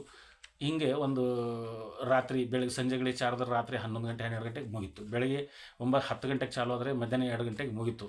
8-10 ತಂಡಗಳ ಕಾರ್ಯಕ್ರಮ ಒಂದೇ ಊರಿನ ಒಂದೇ ಸ್ಥಳದಲ್ಲಿ ಒಂದೇ ದಿನ ದೊಡ್ಡ ಲಕ್ಷಗಟ್ಟಲೆ ಅಮೌಂಟನ್ನು ಏನಪ್ಪ ಅಂದ್ರೆ ನಾವು ಖರ್ಚು ಮಾಡ್ತಕ್ಕಂಥದ್ದು, ಖಾಲಿ ಮಾಡ್ತಕ್ಕಂಥದ್ದು ನಾವು ನೋಡಿದ್ದೀವಿ. ದಯವಿಟ್ಟು ಇಲಾಖೆ ಕೂಡ ಅವರಿಗೆ ತಾವು ಫ್ರೀ ಆಗಿಬಿಡ್ರಿ. ಸಂಘದವ್ರು ನೋಡ್ರಪ್ಪ, ನೀವು ಕ್ರಿಯೇಟಿವ್ ಆಗಿ ನಿಮ್ಮ ಕೆಲಸವನ್ನು, ನಿಮ್ಮ ಕಲೆಯನ್ನು, ನಿಮ್ಮ ಇದನ್ನು ನಿಮ್ಮ ಜಿಲ್ಲೆಯಲ್ಲಿ ನಿಮ್ಮ ಜಿಲ್ಲೆ ಬಿಟ್ಟು ಮತ್ತೊಂದು ಕಡೆ ಹೋಗೋದಾದ್ರೆ ಮತ್ತದು ಬೇರೆ ವಿಚಾರ. ನಿಮ್ಮ ಜಿಲ್ಲೆಯಲ್ಲಿ ಕ್ರಿಯೇಟಿವ್ ಆಗಿ ಒಂದು 2 ಕಾರ್ಯಕ್ರಮ ಸಣ್ಣದ ಅನುದಾನದವನಾದರೆ, ಈ ಸೆಕೆಂಡ್ ಅನುದಾನದವನಾದರೆ 4, ಇನ್ನೊಂದು ಸ್ವಲ್ಪ ಹೆಚ್ಚಾದರೆ 6, ಇನ್ನೊಂದು ಸ್ವಲ್ಪ ಹೆಚ್ಚಾದರೆ 8, ಈ 7 ರೀತಿ ರ್ಯಾಂಕಿಂಗಿನ ಅನುದಾನ ಬಂದಿದೆ. ನನಗೆ ತಿಳಿದ ಮಟ್ಟಿಗೆ 50,000, 75,000, 1 ಲಕ್ಷ, 1,25,000, 1,50,000, 1,75,000, 2 ಲಕ್ಷ, 7 ರ್ಯಾಂಕ್ ಇದೆ. ಹಾಗಾಗಿ ಒಂದು 2 ಕಾರ್ಯಕ್ರಮ 4, 6, 8, 10 ಅದನ್ನು ಒಂದು ಸ್ವಲ್ಪ ಸಣ್ಣ ಮಟ್ಟದಲ್ಲಿ ಡಿಸೈನ್ ಮಾಡಿ ಸುಂದರವಾಗಿ, ಅದಕ್ಕೆ ಕಳಪೆ ಅಂತಲ್ಲ, ಸುಂದರವಾಗಿ ಒಂದು 4 ಊರು, 2 ಊರು, 6 ಊರು, 8 ಊರು ಹಿಂಗೆ ಸ್ವಲ್ಪ ಬೇರೆ ಬೇರೆ ಕಡೆ ಮಾಡಲಿಕ್ಕೆ ಏನಾದರೂ ಪ್ರಯತ್ನ ಮಾಡಬೇಕು. ಮತ್ತೇನಪ್ಪ ಅಂದ್ರೆ ಒಂದೇ ಊರಿನಲ್ಲಿ ನಮ್ಮದು ಮನೆ ಇಲ್ಲೆಲ್ಲೋ ಗುಲ್ಬರ್ಗಾದಲ್ಲಿ ಅಂದರೆ ಗುಲ್ಬರ್ಗಾದಲ್ಲಿ ಒಂದು ಒಳ್ಳೆಯ ಜಾಗ ನೋಡ್ಕೊಳ್ಳೋದು, ಅಲ್ಲಿ ಎಲ್ಲರೂ ಕಲಾವಿದರು ಸೇರೋದು, ಎಲ್ಲರೂ ಸೇರೋದು, ಅಲ್ಲಿ ಎಲ್ಲರೂ ಸ್ವಲ್ಪ ಇರಲಿ, 1-2 ಕಾರ್ಯಕ್ರಮ ಮಾಡಿರಿ. ಆದರೆ ಎಲ್ಲರೂ ಒಂದೇ ಕಡೆ ಮಾಡಿದರೆ ಈ ದೊಡ್ಡ ಜಿಲ್ಲೆ ದೊಡ್ಡ ಊರಿನಲ್ಲಿ ಈಗ ಎಲ್ಲ ಕಡೆ ಹೋಗಿ ನಾವು ಸ್ವಲ್ಪ ತಾಲೂಕುಗಳಿಗೆ, ಅಲ್ಲಿ ಒಳಗಡೆ ಹಳ್ಳಿಗಳಿಗೆ, ಹೋಬಳಿಗಳಿಗೆ ಹೋಗಿ ನಾವು ಕಾರ್ಯಕ್ರಮವನ್ನು ಮಾಡಬೇಕು. ಅದು ಇಲಾಖೆಗಿಂತ ಕಲಾವಿದರು ನಾವು ವಿಚಾರ ಮಾಡಬೇಕು. ಇಲಾಖೆನೂ ಕೂಡ ಆ ಥರದಲ್ಲಿ ಒಂದು ಸ್ವಲ್ಪ ವಿಚಾರ ಮಾಡಬೇಕು ಅಂತಕ್ಕಂಥ ಮಾತನ್ನು ಕೂಡ ನಾನು ಹೇಳಲಿಕ್ಕೆ ಬಯಸ್ತಾ ಇದ್ದೀನಿ. ಇದಾದಮೇಲೆ ಈಗ ಸಂಘದ್ದು 7 ರ್ಯಾಂಕು ನಾನು ಹೇಳಿದೆ. 7 ರ್ಯಾಂಕಲ್ಲಿ 50,000, 75,000, 1,00,000, 1,25,000, 1,50,000, 1,75,000, 2,00,000. ಸೊ ಈ ಗ್ರೇಡಿಂಗು ಈ ರ್ಯಾಂಕಿಂಗು ಒಬ್ರಿಗೆ 50, ಒಬ್ರಿಗೆ ಇದು ಯಾಕೆ ಮಾಡಿದ್ದಾರೆ ಅಂತ ಬಹುಶಃ ನನಗನ್ನಿಸ್ತಾ ಇಲ್ಲ. ಅನ್ನಿಸ್ಬೋದು, ಇಲ್ಲ ಇವರು ಸ್ವಲ್ಪ ಚಂದ ವರ್ಕ್ ಮಾಡ್ತಾರೆ, ಇವರು ಹೊಸಬ್ರದಾರ, ಎಲ್ಲ ಅವ್ರು ಭಾಳ ವರ್ಕ್ ಮಾಡ್ತಾರೆ, ಅವ್ರು ಜಾಸ್ತಿ ಓಡಾಡ್ತಾರೆ ಅಂತ ಹಿಂಗೆ ಮಾಡಿರ್ಬೋದು. ಇದಕ್ಕೆ ಇನ್ನೂ ಸ್ಪಷ್ಟವಾದ ಒಂದು ನಿಯಮಗಳನ್ನು ಆ ಇಲಾಖೆ ಮಾಡಬೇಕು ಅಂಥೇಳಿ ಅವ್ರಿಗೆ ನಾನು ವಿನಂತಿಯನ್ನು ಮಾಡ್ತಾಯಿದ್ದೀನಿ. ಮತ್ತು ಈ ಸರ್ತಿ ಅನುದಾನದಲ್ಲಿ ಏನು 2025-26ನೇ ಸಾಲಿನಲ್ಲಿ ಧನ ಸಹಾಯಕ್ಕೆ ಅರ್ಜಿ ಸಲ್ಲಿಸಿರ್ತಕ್ಕಂಥ ಸಾಂಸ್ಕೃತಿಕ ಸಂಘಗಳ ಸಮಗ್ರ ಅರ್ಜಿ ಹಿಡಿದು ಅಷ್ಟು A to Z ಒಂದು 12 ಪೇಜು ದಾಖಲೆ ಆಗ್ತವೆ ಒಂದೊಂದು ಸಂಘದ್ದು. ಇಡೀ ರಾಜ್ಯದಲ್ಲಿರ್ತಕ್ಕಂಥ ಎಲ್ಲ ಸಂಘಗಳದ್ದು ಆಲ್ರೆಡಿ ಲಾಗಿನಲ್ಲಿದೆ. ಹಾರ್ಡ್ ಕಾಪಿ ಅವ್ರ ಕಡೆ ಇದೆಯೋ ಗೊತ್ತಿಲ್ಲ, ಆದರೆ ಸಾಫ್ಟ್ ಕಾಪಿ ಅಂತೂ ಲಾಗಿನಲ್ಲಿ ಇಂಟರ್ನೆಟ್ನಲ್ಲಿ ಅವ್ರವ್ರ ಕಂಪ್ಯೂಟರ್ನಲ್ಲಿ ಇದೆ. ತಾವುಗಳು ಮಾನ್ಯ ಇಲಾಖೆಯ ನಿರ್ದೇಶಕರು, ಮಾನ್ಯ ಸಂಸ್ಕೃತಿ ಇಲಾಖೆಯ ಸಚಿವರಾದ ಶಿವರಾಜ್ ತಂಗಡಗಿ ಸಾಹೇಬರು, ಮಾನ್ಯ ನಿರ್ದೇಶಕರು, ಅಲ್ಲಿರ್ತಕ್ಕಂಥ ಜಂಟಿ ನಿರ್ದೇಶಕರು, ಸಹಾಯಕ ನಿರ್ದೇಶಕರು, ಉಪನಿರ್ದೇಶಕರು ಮನಸ್ಸು ಮಾಡಿ ತಾವು ಮಾಡಿರ್ತಕ್ಕಂಥ ಈ ಒಂದು ಲಿಸ್ಟು ತುಂಬ ಒಳ್ಳೆಯದೇ ಆಗಿದ್ದರೆ ತಮಗೆ ಸಾರ್ವಜನಿಕವಾಗಿ ಏನಪ್ಪ ಅಂದ್ರೆ ಅದನ್ನು ವೀಕ್ಷಣೆ ಮಾಡಲಿಕ್ಕೆ ಏನಪ್ಪ ಅಂದರೆ ಅದನ್ನು ಮಾಹಿತಿಯನ್ನು ನೋಡಲಿಕ್ಕೆ ಇಲಾಖೆಯ ಅಧಿಕೃತ ವೆಬ್ಸೈಟ್, ಕನ್ನಡ ಮತ್ತು ಸಂಸ್ಕೃತಿ ಇಲಾಖೆಯದು ವೆಬ್ಸೈಟ್ ಇದೆ. ಅಲ್ಲಿಗೆ ಆ ಎಲ್ಲ ದಾಖಲಾತಿಗಳನ್ನು ಡಿವಿಷನ್ ವೈಸ್, ಡಿಸ್ಟಿಕ್ ವೈಸು ಬೇಕಾದ್ರೆ ಒಂದೊಂದು PDF ಮಾಡಿ ತಾವು ಏನಪ್ಪ ಅಂದರೆ ಸಾರ್ವಜನಿಕ ವೀಕ್ಷಣೆ ಸಲುವಾಗಿ ಒಂದು 30 ದಿವಸಗಳ ಕಾಲ ತಾವಲ್ಲಿ ಪ್ರಕಟ ಮಾಡಬೇಕು. ಇದು ಮಾಹಿತಿ ಹಕ್ಕು ಅಂತ ಕರ್ನಾಟಕದಲ್ಲಿರುವ ಒಂದು ಕಾನೂನು. ಸ್ವ ಇಚ್ಛಾ ಮಾಹಿತಿಯನ್ನು ಪ್ರಕಟ ಮಾಡಬೇಕು ಅಂತ ಒಂದು ನಿಯಮ ಒಂದಿದೆ. ಅದು ತಾವು ಸ್ವ ಇಚ್ಛಾ ನಿಯಮ ಪಾಲಿಸಿ ತಾವು ಪ್ರಕಟ ಮಾಡಿದರೆ ಸಾರ್ವಜನಿಕರು ನೋಡ್ಕೊಂಡ್ಬಿಟ್ರೆ ಇದರಲ್ಲಿ ಏನು ಸಮಸ್ಯೆ ಇಲ್ಲಪ್ಪ, ಎಲ್ಲ ಕರೆಕ್ಟೇ ಮಾಡಿದ್ದಾರೆ ಅಂತ ಅವ್ರು ಅಂದರೆ ಮುಗಿತಲ್ಲಿಗೆ. ಇನ್ನು ಮುಂದೆ ನಾವು ಅದ್ರ ಬಗ್ಗೆ ಏನು ಮಾತಾಡೋಂಗಿಲ್ಲ. ತಾವು ಸ್ವ ಇಚ್ಛಾ ಮಾಹಿತಿ ಅಂತ ಏನಿದೆ ಅದು ಒಂದು, ಮತ್ತು ಸಾಹಿತಿ, ಕಲಾವಿದರು, ಸಾರ್ವಜನಿಕರಲ್ಲಿ ಸಂಸ್ಕೃತಿ, ಕನ್ನಡ ಮತ್ತು ಸಂಸ್ಕೃತಿ ಇಲಾಖೆ ಒಂದು ಕೆಲಸದ ಬಗ್ಗೆ, ಅವರು ಕಾರ್ಯವೈಖರಿ ಬಗ್ಗೆ ಒಂದು ಉತ್ತಮವಾದ ವಿಶ್ವಾಸಾರ್ಹತೆಯನ್ನು ಏನಪ್ಪ ಅಂದರೆ ಇಂಪ್ರೂವ್ಮೆಂಟ್ ಒಂದು ವೃದ್ಧಿಸ್ತಕ್ಕಂಥದ್ದು ಕೂಡ ಇದರಿಂದ ಆಗ್ತದೆ. ತಾವು ಮಾನ್ಯರು ಇಲಾಖೆಯಿಂದ ಅಲ್ಲಿರೋ ಎಲ್ಲ ದಾಖಲಾತಿಗಳನ್ನು ಏನು ಸೆಲೆಕ್ಷನ್ ಲಿಸ್ಟ್ ಅಲ್ಲಿ ಏನು ಎಷ್ಟು ಜನರದ್ದು ಹಾಕಿದಿರಿ ಮತ್ತು ಅದು ಬಿಟ್ಟು ಎಷ್ಟು ಜನ ಟೋಟಲಿ ಅರ್ಜಿ ಹಾಕಿದ್ದಾರೆ ಅದನ್ನು ತಾವು ತಮ್ಮ ಇಲಾಖೆ ವೆಬ್ಸೈಟಿಗೆ ಪ್ರಕಟ ಮಾಡಬೇಕು. ಇದರಲ್ಲಿಂದ ಯಾರೋ ಸ್ವಲ್ಪ ದಿನ ಒಂದು ತಿಂಗಳು ಹಾಕ್ರಿ, ಏನೋ ಬೇಡ, ಸ್ವಲ್ಪ ಖರ್ಚು ಆಗ್ಬೋದು. ಒಂದು ತಿಂಗಳು ನೋಡಿಬಿಟ್ರೆ ಇಲ್ಲಪ್ಪ ಎಲ್ಲ ಕರೆಕ್ಟ್ ಇದೆ ಅಂತಾನೆ. ಯಾವನಾರು ತಪ್ಪು ಮಾಡ್ಕೊಂಡಿದ್ರೆ ಇಲ್ಲಪ್ಪ ನಾನು ತಪ್ಪು ಮಾಡಿದ್ದೀನಿ, ನಂದು ರಿಜೆಕ್ಟ್ ಆಗಿದೆ ಅಂತ ಅವನು ಸುಮ್ಮನೆ ಇರ್ತಾನೆ. ಮತ್ತು ಮುಂದಿನ ಸರ್ತಿ ಯಾರು ಸರಿಯಾಗಿ ಏನೇನು ಮಾಡಿದ್ದಾರೆ ನೋಡಿ ಆ ಥರ ಮಾಡಲಿಕ್ಕೂ ಕೂಡ ಈಗ ಕಾರ್ಯಕ್ರಮ ಅಂದರೂ ಅದೊಂದು ದೃಶ್ಯ ಮಾಧ್ಯಮ, ಒಂದು ಶ್ರವ್ಯ ಮಾಧ್ಯಮ. ಈಗ ನೃತ್ಯ ಅಂದರೆ ಕಣ್ಣಿಗೆ ಕಾಣಿಸ್ತದೆ, ನಾಟಕ ಕಾಣಿಸ್ತದೆ, ಸಂಗೀತ ಕೇಳಬೇಕು. ಇಲ್ಲಿ ಇಷ್ಟು ನಮೂನೆ ಕಲಾವಿದರು, ಸಾಂಸ್ಕೃತಿಕ ಸಂಘದವರು ಅದರಲ್ಲಿ ಒಂದೆರಡು ತಪ್ಪಿರ್ಬೋದು, ಇಲ್ಲ ಅಂತ ಹೇಳೋದಿಲ್ಲ. ತಾವು ಆ ದಾಖಲಾತಿಗಳನ್ನು ಸಾರ್ವಜನಿಕವಾಗಿ ಒಂದು ತಮ್ಮ ಇಲಾಖೆ ವೆಬ್ಸೈಟ್ಗೆ ಒಂದು ಪ್ರದರ್ಶನ ಮಾಡಿದರೆ ಒಂದು ಕಾನೂನಿಗೆ ಗೌರವ ಕೊಟ್ಟಂಗೆ ಆಗ್ತದೆ. ತಾವು ಒಂದು ಟ್ರಾನ್ಸ್ಪರೆಂಟಾಗಿ ಮಾಡ್ತಾಯಿದ್ದೀರಿ ಅಂತ ವಿಶ್ವಾಸ ಕಲಾವಿದರಿಗೆ, ಸಾಹಿತಿಗಳಿಗೆ, ಸಾರ್ವಜನಿಕರಿಗೆ ಬರ್ತದೆ. ಒಂದು ತಾವು 25-26ನೇ ಸಾಲಿನ ಧನಸಹಾಯ ಏನು ಸಾಂಸ್ಕೃತಿಕ ಸಂಘ ಸಂಸ್ಥೆಗಳಿಗೆ ನೀಡಿದಿರಿ ಅದರ ಎಲ್ಲ ದಾಖಲಾತಿಗಳನ್ನು ಇಲಾಖೆಯ ವೆಬ್ಸೈಟ್ಗೆ ತಾವು ಪ್ರಕಟ ಮಾಡಿರಿ. ಒಂದು 30 ದಿವಸ ಆದಮೇಲೆ ಅದನ್ನು ತೆಗೆದು ಹಾಕಿರಿ ಅಂತಕ್ಕಂಥ ಮನವಿಯನ್ನು ಕೂಡ ತಮ್ಮಲ್ಲಿ ಮಾಡ್ತಾಯಿದ್ವಿ. ಇನ್ನೊಂದು ಕೊನೆಯದಾದ ವಿಷಯ ನಮಗೆ ಅಂದರೆ ಇಲಾಖೆಯವರಿಗೆ ಇವರು ಸಾಂಸ್ಕೃತಿಕ ಸಂಘಗಳು ಅಂಥೇಳಿ ಕೆಲವರು ಬೇರೆ ಬೇರೆ ರಿಕಮೆಂಡೇಷನಿಂದ ಇರ್ತಾರೆ. ಈಗ ಅಧಿಕಾರಿಗಳು ಅಂದರೆ ನಮ್ಮ ವ್ಯವಸ್ಥೆಯಲ್ಲಿ 2ನೇ ಹಂತದ ಅಧಿಕಾರ ಇರೋದು, 1ನೇ ಹಂತದ ಅಧಿಕಾರ ಇರೋದು ನಮ್ಮ ವ್ಯವಸ್ಥೆಯಲ್ಲಿ ರಾಜಕಾರಣಿಗಳು, ಈ ಶಾಸಕರಾಗಿರ್ಬೋದು, ಸಚಿವರು, ಮಂತ್ರಿಗಳು, ಇವರು ದೊಡ್ಡವರು. ಯಾಕಂದರೆ ಜನರಿಂದ ಆರಿಸಿ ತಂದಿರತಕ್ಕಂಥ ಪ್ರತಿನಿಧಿಗಳು. ಅಧಿಕಾರಿಗಳು ಅವ್ರಿಗೆ ಸಬಾರ್ಡಿನೇಟ್ ಅಧೀನ ಆಗಿರ್ತಕ್ಕಂಥವ್ರು. ಈಗ ಅವ್ರು ಹೇಳಿದ ಕೇಳಲೇಬೇಕು ಅಂತಕ್ಕಂಥ ಇರ್ತದೆ. ಅವ್ರ ಮನಸ್ಸು ಒಪ್ತಿರಲ್ಲ. ಯಾವುದೋ ಒಂದು ಸಂಘಟನೆ ಯಾರೋ ಒಬ್ಬರು ಒತ್ತಾಯ ಮಾಡಿ ಇದು ಮಾಡಿರಿ ಅಂಥೇಳಿ ಮಾಡಿಸಿರ್ತಾರೆ. ಅವ್ರಿಗೆ ಇವರು ಏನು ರೀ ನಾವು ಇಷ್ಟೆಲ್ಲ ಮಾಡ್ತೀವಿ, ಏನು ಸಂಬಂಧ ಇಲ್ಲದೆ ಇಂಥವ್ರು ಮಾತು ಕೇಳಿ ನಾವು ಮಾಡಬೇಕಲ್ಲ ಅನ್ನೋ ಭಾವನೆಯೂ ಇರ್ತವೆ. ಸೊ ಅದಕ್ಕೆ ಈ ಸಾಂಸ್ಕೃತಿಕವಲ್ಲದ ಸಂಘಟನೆಗಳು, ಕಲಾವಿದರು ಏನು ಸಾಂಸ್ಕೃತಿಕ ಹೆಸರಲ್ಲಿ ಇಲಾಖೆಯಲ್ಲಿ ಏನು ಮೂಮೆಂಟ್ ಆಗ್ತಾಯಿದ್ದಾರೆ ಇವರಿಗೆ ಎಲಿಮಿನೇಟ್ ಮಾಡೋದಕ್ಕೆ ಇವ್ರ ಬಗ್ಗೆ ಸಿಟ್ಟು ಇಲಾಖೆಯ ಅಧಿಕಾರಿ ಸಿಬ್ಬಂದಿಗಳಲ್ಲಿ ಇದೆ. ತಾವು ಅವರಿಗೆ ಎಲಿಮಿನೇಟ್ ಮಾಡೋಕ್ಕೆ ಟೈಟಾದ ನಿಯಮಗಳನ್ನು ಮಾಡ್ತಾಯಿದ್ದೀರಿ. ಸರಿ, ಆ ನಿಯಮಗಳಲ್ಲಿ ನೈಜ ಕಲಾವಿದರಿಗೆ, ಮೂಲ ಕಲಾವಿದರಿಗೆ ಕೂಡ ಎಲ್ಲೋ ಒಂದು ಕಡೆ ಅನ್ಯಾಯ ಆಗ್ತಾಯಿದೆ. ಆ ಅನ್ಯಾಯ ಆಗದಿರೋಂಥವು ನೋಡ್ಕೊಳ್ತೀರಿ ಅಂತಕ್ಕಂಥ ಭರವಸೆ ನಮಗಿದೆ. ದಯವಿಟ್ಟು ಈ ಇನ್ನೊಂದು ಸರ್ತಿ ಸಾಂಸ್ಕೃತಿಕವಾಗಿರ್ತಕ್ಕಂಥ ಕಲಾವಿದರ ಸಂಘಗಳ ಅರ್ಜಿಗಳನ್ನು ಎಲ್ಲಿಯಾದರೂ ಅವ್ರು ಬಂದು ಕೇಳ್ಕೊಂಡ್ರೆ ಅದನ್ನು ಮರುಪರಿಶೀಲನೆ ಮಾಡಿ ಅವ್ರಿಗೆ ನ್ಯಾಯ ಕೊಡ್ತಕ್ಕಂಥ ಕಾರ್ಯಕ್ರಮವನ್ನು ಒಂದು ಕೆಲಸವನ್ನು ತಾವು ಮಾಡಿರಿ ಅಂತಕ್ಕಂಥ ಮಾತನ್ನು ಹೇಳಿ, ಮತ್ತು ನಾವು ಕೂಡ ಆದಷ್ಟು ಈಗ ಇಲಾಖೆಗೆ ಸರ್ಕಾರಕ್ಕೆ ನಾವು ಮನವಿ ಮಾಡಿದ್ವಿ, ಮತ್ತು ಇಲಾಖೆಯ ಮೇಲೆ ಒತ್ತಡ ತರೋದು, ಪ್ರಭಾವ ಬೀರೋದು ಕೂಡ ಇಲ್ಲಿ ನಮ್ಮ ಜನ ಸಮುದಾಯದಿಂದ, ಕಲಾವಿದರ ಸಮುದಾಯದಿಂದ ಎಲ್ಲೋ ಒಂದು ಕಡೆ ಆಗ್ತಾಯಿದೆ. ಆದಷ್ಟು ನಾವು ಒಂದೊಂದು ಸಂಘಗಳ ಕಾರ್ಯಕ್ರಮಗಳನ್ನು ಆದಷ್ಟು ತಗೊಂಡು ಒಂದು 4-6 ಊರುಗಳಲ್ಲಿ ಕಾರ್ಯಕ್ರಮವನ್ನು ಮಾಡಿ, ಮತ್ತು ನಾವು ಬೇರೆ ಬೇರೆ ಕಾರ್ಯಕ್ರಮ ಜೊತೆ ಈ ಕಾರ್ಯಕ್ರಮಗಳನ್ನು ಮಾಡಿ ಒಂದು ನಾವು ಕೂಡ ಏನಪ್ಪ ಅಂದರೆ ಎಲ್ಲ ನಮ್ಮ ಕಲಾವಿದರ ಸಮುದಾಯಕ್ಕೆ ಎಲ್ಲರಿಗೂ ಒಂದೊಂದು ಅವಕಾಶ ಸಿಗಲಿ ಅಂತಕ್ಕಂಥ ಮನೋಭಾವನೆಯನ್ನು ನಾವು ಹೊಂದಬೇಕು ಅಂತಕ್ಕಂಥ ಮಾತನ್ನು ಹೇಳಿ, ಈಗ ನಮ್ಗೆ ಭಾಳ ನೋವಾಯಿತು. ಏನಪ್ಪ ಹೋದ ಸರಿ 1 ಲಕ್ಷ ಕೊಟ್ಟಿದ್ರು, ಈ ಸರಿ 1.5-2 ಲಕ್ಷ ಕೊಡ್ತಾರೆ ಅಂದ್ಕೊಂಡ್ವಿ. ಏನಿಲ್ಲ, ನಿಮ್ಮದೊಂದು ಪೇಪರ್ ತಪ್ಪಾಯಿತು ಅಂತ ತೆಗೆದೇ ಹಾಕಿಬಿಟ್ರು. ಅದು ಇಂಥವೆಲ್ಲ ಘಟನೆಗಳು ಕೂಡ ಆಗ್ತಾಯಿವೆ. ಅದಕ್ಕೆ ಈ ಒತ್ತಡವನ್ನು ಕೂಡ ನಮ್ಮ ಇದರಿಂದ ಇಲಾಖೆ ಮೇಲೆ ಕ್ರಿಯೇಟ್ ಆಗ್ತಾಯಿದೆ. ಇದನ್ನು ಕೂಡ ನಾವು ಒಂದು ನಿಯಂತ್ರಣ ನಾವು ಮಾಡಬೇಕು. ಇಲ್ಲ ಎಲ್ಲನೂ ಸರ್ಕಾರದವ್ರು ಮಾಡಿರಿ ಅಂದರೆ ಏನು ಮಾಡೋಕ್ಕೆ ಕಷ್ಟ ಆಗ್ತದೆ. ಅದಕ್ಕೆ ಇಷ್ಟನ್ನು ನಾವು ನನ್ನ ಅಭಿಪ್ರಾಯವನ್ನು ಇಲ್ಲಿ ಹಂಚಿಕೊಂಡು ನನ್ನ 2 ಮಾತುಗಳಿಗೆ ವಿರಾಮ ನೀಡ್ತಾಯಿದ್ದೀನಿ. ತಮ್ಮ ಅಭಿಪ್ರಾಯವನ್ನು ಕೂಡ ಏನಪ್ಪ ಅಂದ್ರೆ ಕಾಮೆಂಟ್ ಮಾಡಿರಿ, ಮತ್ತು ವಿಡಿಯೋನ ಶೇರ್ ಮಾಡಿರಿ. ಇದ್ರ ಬಗ್ಗೆ ಏನಪ್ಪ ಅಂದ್ರೆ ಸ್ವಲ್ಪ ಡಿಸ್ಕಷನ್ ಆಗಲಿ. ಮುಂದಿನ ದಿನಗಳಲ್ಲಿ ಉತ್ತಮವಾದ ಒಂದು ಧನಸಹಾಯದ ಆಯ್ಕೆ ಆಗಲಿ, ಈ ಸಂಸ್ಕೃತಿ ಇಲಾಖೆಯ ಒಂದು ಕೆಲಸಗಳು ಆಗಲಿ ಅಂತಕ್ಕಂಥ, ಮತ್ತು ನಾವೆಲ್ಲ ಕೂಡ ಆದಷ್ಟು ಒಂದು ಸಂಯಮದಿಂದ ಆದಷ್ಟು ನಾವು ಕಲಾವಿದರು, ಸಾಂಸ್ಕೃತಿಕ ಸಂಘದವರು ಕೂಡ ಇಲಾಖೆಗೆ ಏನಂದರೆ ಒಳ್ಳೆಯ ಸಹಕಾರ ನೀಡೋಣ ಅಂತಕ್ಕಂಥ ಮಾತನ್ನು ಹೇಳಿ ನನ್ನ ಮಾತನ್ನು ಇಲ್ಲಿಗೆ ವಿರಾಮ ನೀಡ್ತಾಯಿದ್ದೀನಿ. ಎಲ್ಲರಿಗೂ ನಮಸ್ಕಾರ.